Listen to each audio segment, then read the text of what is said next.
We'll guide you through how to fix a battery stuck at 0% charging on a laptop. If you find this useful, then consider subscribing and liking the video.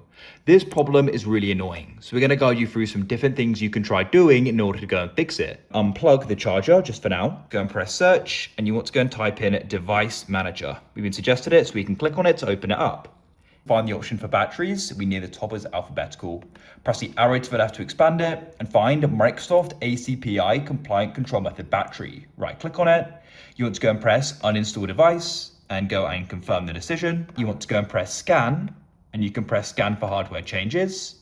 It will then come back and you can try plugging it in and hopefully that's solved. If it isn't, press the Windows button at the bottom and you need to go and find the power button, go and click on it and go and press shut down. Go and unplug your laptop as well. Now go and find the power button, tap and hold it down for 30 seconds. You can then go and release and you want to go and tap and hold it just for a few seconds to go and turn it back on. Wait for it to go and start and plug it back in. And then hopefully the problem will be solved.